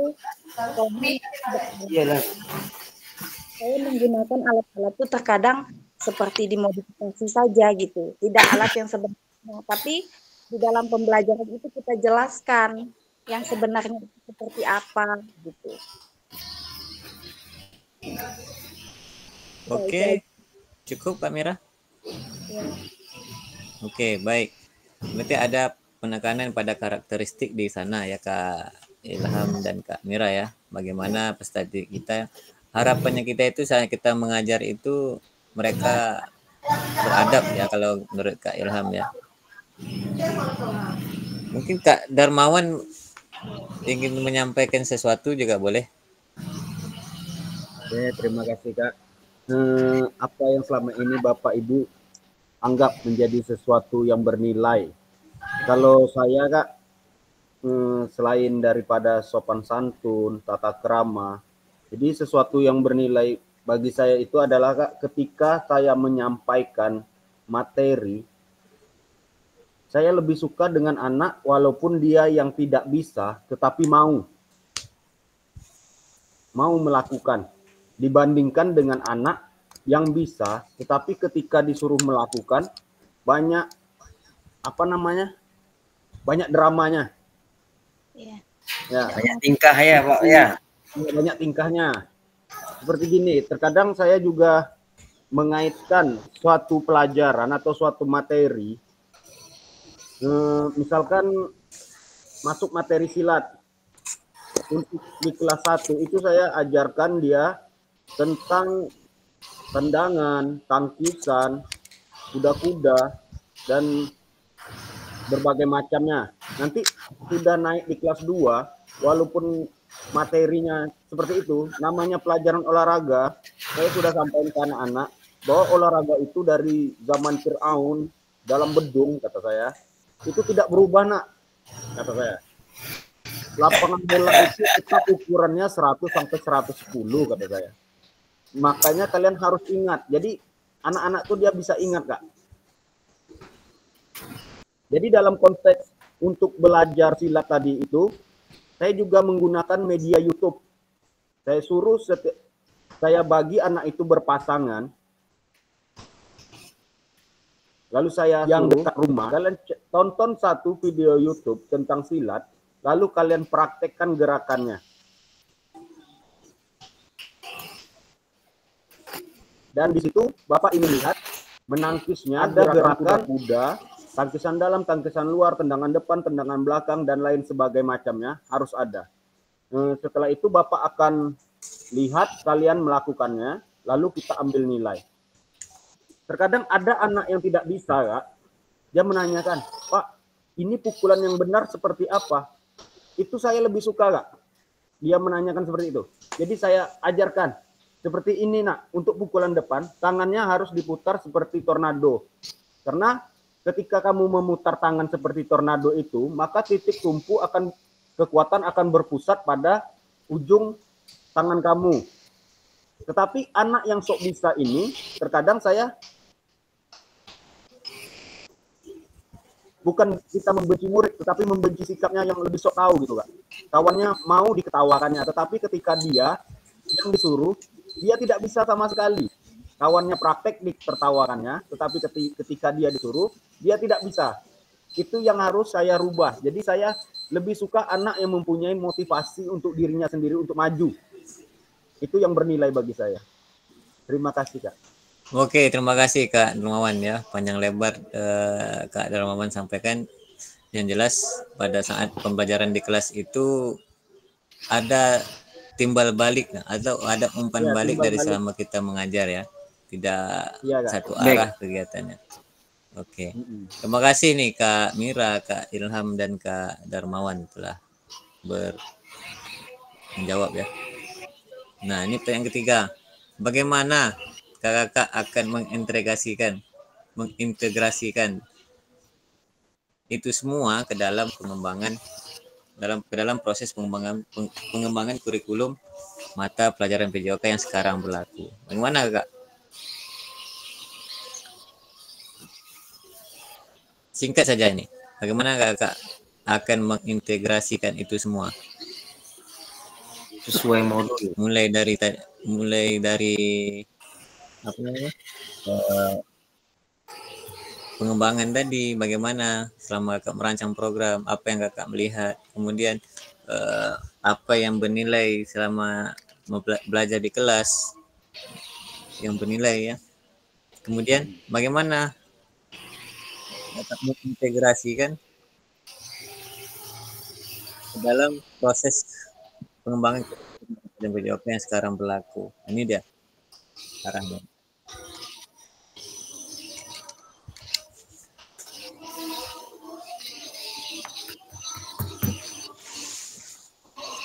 Mungkin lebih dalam merancang. Bagaimana kakak merancang, meramu itu semua. Ada hal-hal yang kakak perhatikan dalam menyusun program. Kakak ada yang perlu kakak kuatkan di sana sebelum, oh gini aja Pak, ini kan tidak mungkin kita mengusulkan suatu program itu tanpa ada sesuatu yang kita lihat. Kemudian ada lagi yang bernilai dari anak tadi dalam proses pembelajaran. Tadi mungkin adab yang ingin dibuatkan oleh Kak Ilham. Kemudian adanya keaktifan ya Kak Darmawan ya, ada timbal balik dalam mengajar, ada keaktifan peserta misalnya ingin mengetahui lebih dalam lagi, itu yang kita kuatkan tadi yang Kak Darmawan sampaikan.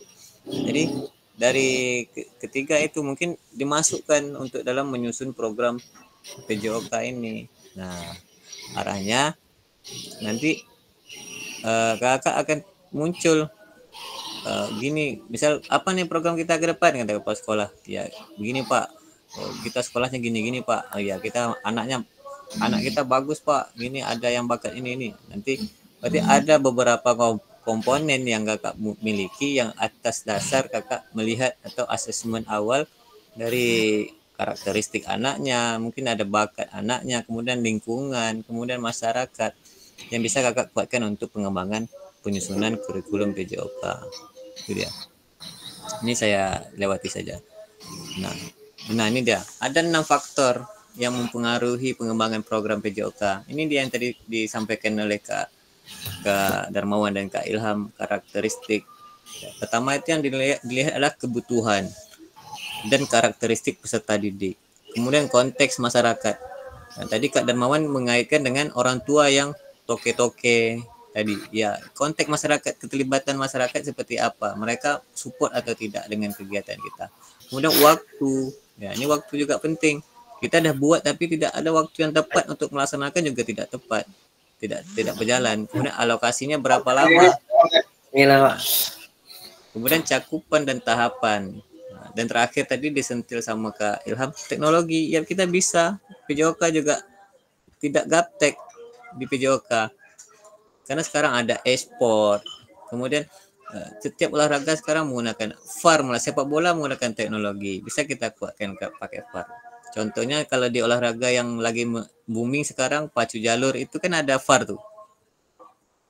Nah, di garis finish tuh ada kameramen tuh. Kalau tak pakai itu kita nggak tahu nih siapa yang menang. Nah, jadi ada komponen 6 ini. Ya, bisa jadi. Jadi ada 6 komponen yang mempengaruhi pengembangan program PJOK di sekolah. Ya, kita di sekolah. Jadi dari dasar 6 ini, program kita insya Allah akan berjalan dengan baik. Masyarakat tadi bisa kita libatkan, mungkin jadi pelatih atau bisa bergabung karena anaknya hobi voli, orang tuanya karena pemain voli, ya mungkin bola voli dari orang tuanya dibawa juga menambah sarana di sekolah. Di sekolah cuma ada 2 bola, peserta ada 20 nih eskul voli.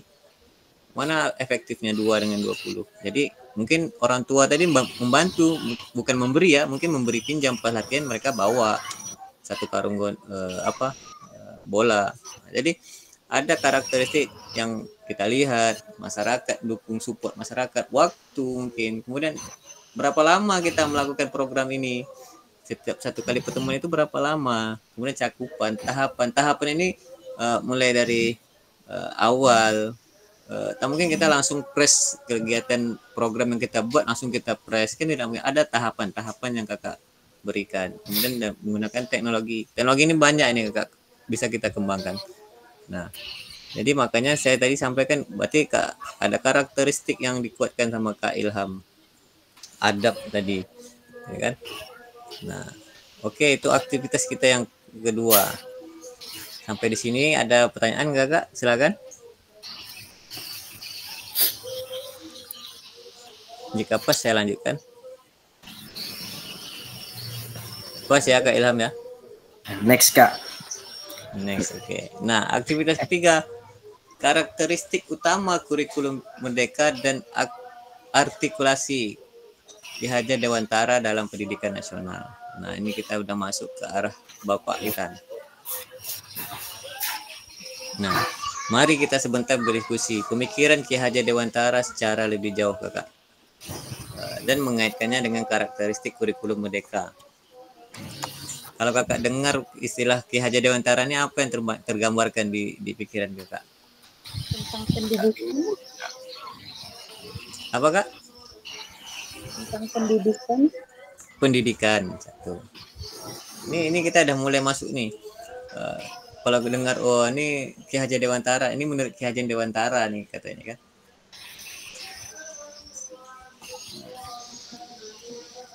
Apa nih kakak? Bapak Pendidikan Indonesia. Slide-nya Bapak tak timbul Pendidikan. ya. Ya.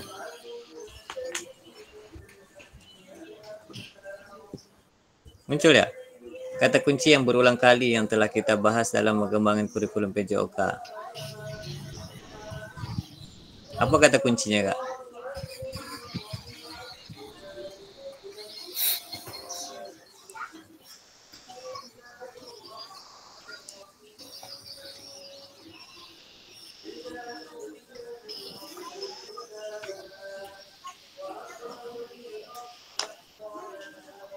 Apa yang telah kita bahas merupakan karakteristik kurikulum Merdeka yang kita bahas dari awal. Kita berfokus pada murid. Kita tidak membicarakan Pak Syanu, tapi kita membuat program untuk siapa? Untuk murid. Kita merancang pembelajaran untuk siapa? Untuk murid. Kita merancang asesmen mengetahui apa? Keberhasilan murid. Itu kata kuncinya di sana. Jadi yang kita rancang tadi modul ajar yang kita rancang mengarah ke sana. Pembelajaran yang berpusat pada siswa. Ya, kalau kita mendengar istilah Ki Hajar Dewantara kan itu yang kita terbayang sama kita. Ya kan? Nah, kita kuatkan lagi. Nah, apa yang telah kita bahas merupakan karakteristik kurikulum Merdeka. Yang pertama itu fokus pada materi esensial, muatan yang paling diperlukan untuk mengembangkan kompetensi dan karakter peserta didik. Nah, yang kedua pengembangan kompetensi dan karakter. Ya, pengembangan kompetensi sosial, emosional dan moral peserta didik. Kemudian ketiga fleksibilitas pembelajaran. Kurikulum dapat disesuaikan dengan kebutuhan pengembangan kompetensi peserta didik, karakteristik satuan pendidikan dan konteks lingkungan sosial budaya setempat. Nah, ini Kakak. Kalau kita alur yang kita belajar kemarin 1.4 tentang apa ya? 1.4. Kalau kita kaitkan dengan 1.4.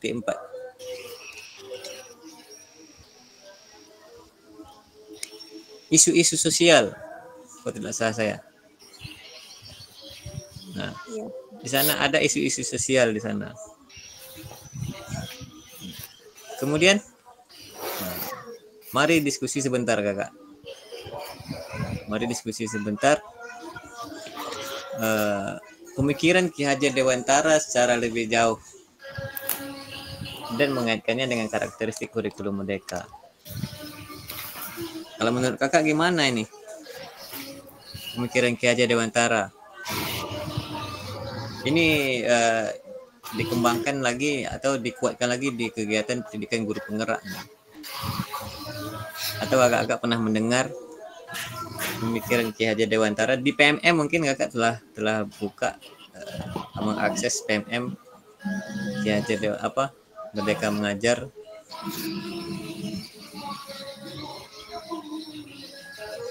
Nah, saya kuatkan saja di pemikiran Ki Hajar Dewantara ini bagaimana? Itu siapa ya? Nah. Dengar Kak soal saya, Kak? Ya, dengar. Okay. Dengar, Kak. Ya. Nah, Ki Hajar Dewantara menggarisbawahi bahwa maksud pendidikan adalah menuntun segala kodrat yang ada pada anak-anak. Mereka dapat mencapai keselamatan dan kebahagiaan yang setinggi-tingginya, baik sebagai manusia maupun sebagai anggota masyarakat.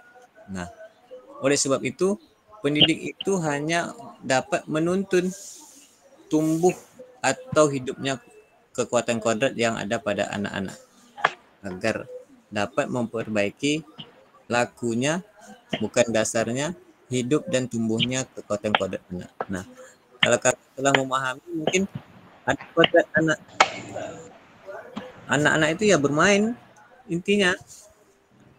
Tapi bagaimana pembelajaran kita yang bermain ini kan bisa dikatakan bahwa PJOK ini bermain kalau guru-guru lain bilang. Nah, bagaimana bermainnya ini tetap memenuhi kebutuhan belajarnya. Kemudian bagaimana kita memenuhi kodrat anaknya. Kemudian ada lagi mungkin kodrat alam, zaman. Tapi kodrat anak yang dikuatkan oleh Ki Hajar Dewantara.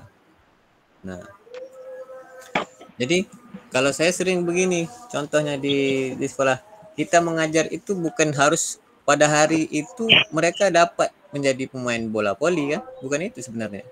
Tapi kalau menurut Ki Hajar Dewantara, bagaimana nanti mereka di masyarakat bisa hidup, bisa bersosialisasi dengan bermain voli.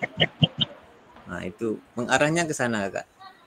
Jadi saya sering sampaikan, bukan kita itu tidak mau, tapi bukan itu arahnya kita. Kita mengajarkan sepak bola, kok mau menjadi atlet sepak bola. Yang penting itu, tapi ada tujuan-tujuan yang ingin kita sampaikan. Tapi yang jelas, kalau menurut pemikiran Ki Hajar Dewantara, bagaimana mereka bahagia, selamat, yang setinggi-tingginya, baik sebagai manusia dan sebagai anggota masyarakat. Jadi yang tadi kita sampaikan ada situ sosial, emosional. Mungkin di masyarakat orang sibuk semua bersosial dengan bermain voli, tapi kita diam saja. Anak tadi tidak tahu kan, dan hilang sosialnya. Jadi, sering kita hilang dari ini. Kita bukan menuntut ya, kita sebagai guru bukan menuntut, tapi lebih menuntun mereka mau ke arah kemana. Jadi kita bekali mereka. Jadi bukan kita menuntut, seolah-olah contoh nih Kak Ilhamin dia atlet sepak bola, anak mau pula juara sepak bola. Itu sebenarnya yang jadi pendidikan menurut Ki Hajar Dewantara. Tapi bagaimana kita menyalurkan ilmu yang kita punya dan disampaikan kepada peserta didik, dan nanti mereka bawa sampai mereka besar. Oh, ini Pak Ilhami dulu yang ngajar aku begini. Nah, itu dia menurut Ki Hajar Dewantara. Bagaimana nanti di masyarakat dia mengingat nih, wah dulu Pak Ilhami yang ngajar aku, tanya. Main sepak bola nih, ngajar aku jadi kiper nih Pak Ilhami dulu nih. Guru SD. Ya. Bola tak boleh tangkap. Nah, iya. Tapi arahnya ke sana. Kita tidak perlu menuntut anaknya harus begini, tapi kita mengarahkan saja. Bagaimana nanti sudah besar mereka, oh begini, oh yang dikatakan Pak Dermawan gini, oh menurut Pak Sopan gini. Mereka yang bentuk contoh nih, kita lah kakak-kakak. Kita terbayangkan enggak dari kecil kita jadi guru PJOK? Tidak, tapi kita pelajari semuanya. Ada matematika, ada bahasa, ada segala macamnya, biologi. Tapi kan kita tak jadi guru, tidak jadi pakar tumbuhan, tidak jadi. Tapi bagaimana ilmu yang kita dapat tadi, kita ini dulu menurut ibu ini gini nih cara menanam seledri. Kan ada yang dikembangkan, ada yang kita. Jadi menurut Ki Hajar Dewantara itu pemikirannya itu kita ini selamat, mencapai keselamatan dan kebahagiaan yang setinggi-tingginya. Jadi bahagia hidup di masyarakat itu. Nah, tapi ada yang komponen sosial, emosional. Nah, itu dia. Jadi kakak jangan kita menuntut anak kita ingin menjadi seperti kita. Jadi kalau bisa bagaimana mereka menjadi lebih daripada kita. Dari apa? Dari ilmu-ilmu yang kita dapatkan dan kita salurkan ke mereka. Jadi yang kita sampaikan kemarin di modul pertama ya, kita ini hanya sebagai fasilitator kakak. Kita karena sumber belajar sekarang sudah banyak, di mana-mana mereka sudah dapatkan sumber belajar. Tapi kita hanya memfasilitasi mereka mengarah kemana, maunya apa, begini. Oh kalau belajar maunya begini ya kita ikuti selagi masih tujuan pembelajarannya tetap tercapai. Masuk diferensiasinya. Jadi ke sana semuanya. Jadi mulai yang kita pelajari dari awal sampai sekarang ini termasuk pemikiran Ki Hajar Dewantara, arahnya kemana itu ya kakak ya. Jadi kalau mendengar Ki Hajar Dewantara itu ini dia, guru itu bukan menuntut tapi menuntun. Itu Itu dia kalau Ki Hajar Dewantara. Supaya peserta didik kita merasa bahagia dan pembelajaran yang bermakna dan berpusat kepada peserta didik. Itu dia kalau Ki Hajar Dewantara. Oke Kak, sampai di sini mungkin ada yang ingin disampaikan atau ada penguatan dari Kakak, silakan. Kak Ketua mungkin ada yang ingin disampaikan? Pak Ketua anak baca doa aja deh gitu Kak. Oh, oke. Oke ya. Oh ya. Baca doa makan Pak Ilham. Oke, siap. Ya, kita udah lewat 15 menit kita. Oke.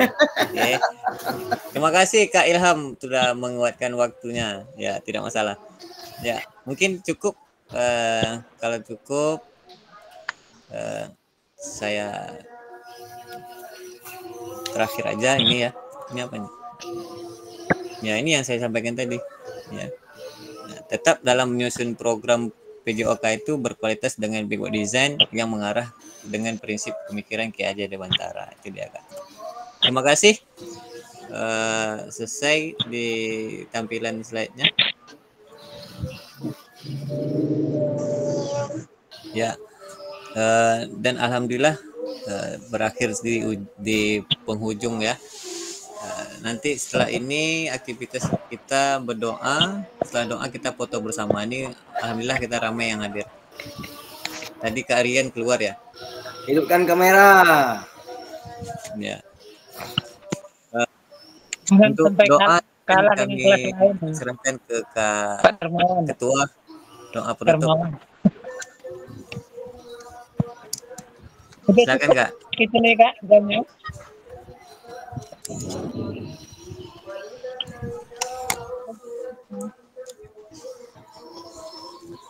Doa penutup dari Kak Ketua. Oke, baik. Doa pendek saja nggak apa-apa. Oke. Kalau panjang tak apa-apa juga.